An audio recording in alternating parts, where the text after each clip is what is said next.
Welcome to the Cold Steel Surgical Podcast with your hosts Amir Farouk and Chad Ball.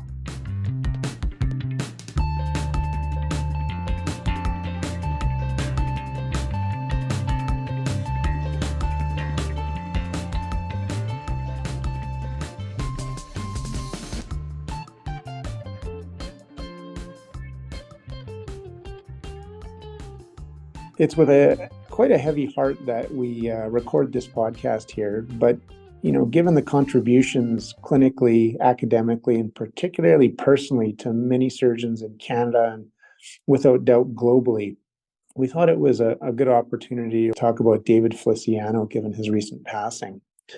We would point you to episodes 27 and 46 specifically, where we had Dr. Feliciano on for some really amazing conversations.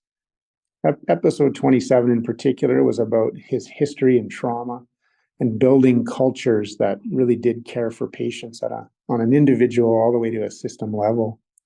Episode 46 reflected really his passion and his incredible historian type knowledge of Nobel Prize winners from the field of surgery. We also put out a tribute to him in the Canadian Journal of Surgery that we will link to this podcast for those of you that would like to learn a little bit more about Dr. Feliciano. We're really privileged to have on the podcast today Neil Parry with Amir and myself. Dr. Parry knows Dr. Feliciano as well and trained with him, and we'll talk about that a little bit. Dr. Feliciano's training paradigm was very interesting. He grew up in New York City and New Jersey and really was exposed to the field of surgery very early, mostly through his father, who was a World War II veteran and was a surgeon. Starting at the age of 5, I think Dr. Feliciano talked about going into the hospital with him to round with him. And he trained under true iconic legends and folks like Lucas and Ledgerwood on the trauma side in Detroit City, figures like Dr. DeBakey in Houston on the vascular side of things. His first job was under the guidance and tutelage of Seymour Schwartz. He then moved back to Houston after being in Rochester and was partners with Ken Maddox and John Birch. Really historically iconic legacy type folks, hey Neil? Yeah, for sure. And I think, on that first episode when you were chatting with Dr. Feliciano, who we know as either DVF or the boss, and will always remain that way. Yeah, and it was, as you said, I think in that podcast, it was sort of the 1.0 of modern trauma surgery and the way things sort of evolved. And then he just carried that forward. And his so many admirable qualities that with Dr. Feliciano, but really I think his love for teaching and of course his worldwide reputation and his publishing record, co-editor of Trauma, president of so many societies, puts him on a whole different stage. But when we get down to it, like his love for teaching, and unless you were actually in that environment, you may not know about. And it was really just staggering, I think. I don't know really another way to describe it. He always had time. It didn't matter who you were. And as you and I know, Chad, he couldn't put up all of his teaching words on his wall. Like, he didn't have walls that were big enough for them. They're, unbelievable. The dedication, the sort of thoughtful, deliberate dedication that he had, sort of set the bar for everything. It was just amazing. Morning report at 7 a.m. every day, weekends included, always there. It's a different era for sure, but wow.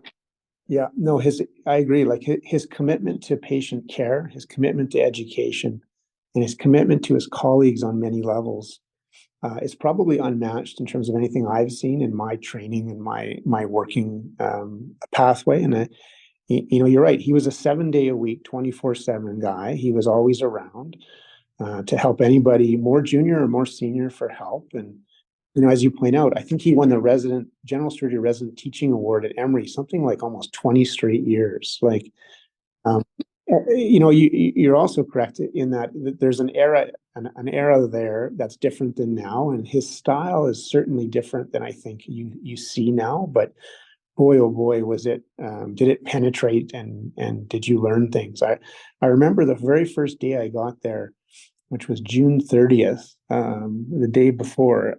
He had sat me down in his office, and he had said, treat every single patient in this building like your mother, your father, your brother, your sister, your family. And if you do that, things will go well for you, for us, and for patients. And you kind of hear that and you're like, well, that's a bold statement. And then you get to be around this guy who lives that every day for decade after decade, and you understand the weight of what he was saying. Like, absolutely. It's easy to say those things. It's sort of an intuitive thing. As a physician, that's what we would do. And every patient, every person you work with, you treat respectfully as your family. So we all know that doesn't happen. But you're absolutely right. That just embodied him. Like that was it. And it wasn't with any effort. That's the way it came across. And that sort of, without actually consciously doing anything, and certainly his gravitas of being Dr. Feliciano, but you just wanted to make him proud. You know what I mean? That was something. For sure. I spent some time just after he died going back and looking at sort of some of the topics that he really helped refine, and in some cases define on the clinical side of things. And just to mention a few, as you point out, because there is too many to mention, but he really is the pioneer of organization of abdominal vascular trauma into, sure, it's okay to say zone A, B, C, D, 1, 2, 3, like however you want to do it, but he really then took that lexicon and moved beyond it, and allowed us to study it and understand it and expose it. And that's a lot from his brain. But even more than that, when I think about some of the other topics, like him and Dr. Pachter pushing hepatic trauma, for example, peripheral vascular injuries, obviously, vascular damage control with shunts and balloons, I would say that in sort of summarizing that, and correct me if you think I'm wrong, but I don't necessarily think he was sort of the 1.0 genius inventor of a lot of those concepts. But what he was at his core is a very, very early adopter. And he would take those concepts and then chip away at them, sort of in the iterative improvement process, and make them better so we all understood them. And then he would take that and extrapolate it out into the world so that we could all use them independent of our resource base or our hospital setting. Like when I think of him now, I think of him as this great early adopter in the context of innovation. And I think for me anyway, the best example of that is, his life partner and work partner and wife, Grace Ruzicki, and her development of bedside ultrasonography for injury and then acute care surgery, and his support of that and integration of that at an early level into that institution's clinical practice. Like, it's pretty amazing. It is, and I totally agree, and I think he would be the first person to agree with you. And we all know his profound knowledge for surgical history and tremendous respect for it. And always said that, if you think you're naming or doing something for the first time, you're wrong. And then, go back and to prove that. But you're right. He always, he had a very, I guess, appealing way of writing, ask the simplest questions. Like, I don't mean that in a negative way, but just the right way to ask a question to make it come across simple, and then would have a really great command of how to write it well, with all, just here's to the point, much like he was, and it comes across, okay, that's it, it was, he'd be the first to say that too, I think. Yeah, it's interesting, like historically we talk about, not like you or I invented any of this language, but there's the concept of the triple threat. When you think about him objectively, he's like not only a triple threat, he's like a quintuple threat. Like, the main domains that he touched, boy oh boy, did he command not only respect, but change them from their core. Like unbelievable stuff. Yeah, absolutely. Just even thinking about his vast knowledge of surgical history and the file cabinet. So for those that haven't trained Dr. Feliciano, he had had several file cabinets in his office, but he would just say, okay, he would be talking about something historical, that was a seminal paper, and he would just go to his file cabinet and just, second drawer, okay, over to the left, pick it out. And I'd look inside the file cabinet. There's nothing. It's not alphabetical. It's not by year. It's not by subject. Like only he knew how this bloody thing was organized. But it was awesome. And then boom, out would come this paper. You'd photocopy it back in the day, and you'd highlight it and do everything else and give it back to him. But it was, it was just incredible. I used to go into his office and sit on his couch with him at his commanding wood desk there, and I would say, okay, I have 3 ideas. Here's what I'm thinking, A, B, and C. And he'd go, keep going. And I'd sort of talk about the research question for each one of them. And then usually 2 out of 3, he would say, well, those are good questions, young guy, but here's how they fit into the last 100 years of historical context. And essentially him being nice and educational, telling me that I was a dope and needed to read more history. And then one of those was usually a new idea. And that's where we typically went. But those were great memories. And I in understanding his life, as you point out in that first podcast a little better, you can see the amount of knowledge that he amassed. Like that's probably not reproducible, no matter what the effort is now. As you mentioned with Dr. Ruzicki, the 2 of them were, I got down there in the July of 2001, and they got married in September of that year. So, and then you and I, we don't know them like apart, right? They're always together, and like just it's really sort of special when you can just sort of sit back and you just watch the 2 of them interact.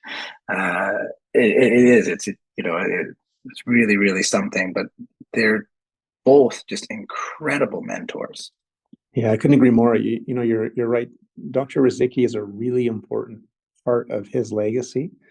And she was clearly, to all of us, such a supportive partner of his in so many verbal and nonverbal ways. And Dr. Ruzicki, I have no doubt, contributed, pushed him to a whole different level. And it's kind of amazing to see 2 people at that level who end up together day and night. I mean, I'm sure I'm not the only person, but I sort of dubbed him the royal couple of trauma. I remember I was at one of the meetings, cheekily put their faces on some English royal couple in one of my talks a couple of times. And thankfully they had a good smile on their faces when they looked at it, but that's the way we looked at them, right? And we always will. Well, I think it's okay to be honest about it. And as you and I know, many, many trainees, many of their faculty, for many, many years, referred to them as mom and dad quietly in the back halls. And to me, that says everything. It's in every way, right? We all look to, if we're lucky enough to have great parents or a great parent, that's the biggest compliment I think I could ever imagine anyone giving somebody essentially they work with. So it's a sort of sadness, but also certainly I think we all feel very lucky to have trained with Dr. Feliciano and Dr. Ruzicki. And I would encourage our listeners and anyone who hears this in any tangential way to have a listen to Dr. Feliciano talk in those 2 episodes, and have a look at the Canadian Journal of Surgery tribute to Dr. Feliciano. And there's been some very nice society commentary and one video in particular that we'll also put as a link onto this particular podcast. So thanks for joining us.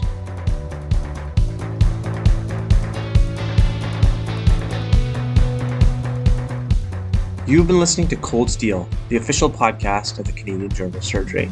If you have comments or questions, please email us at podcast.cjs@gmail.com. Thanks for listening.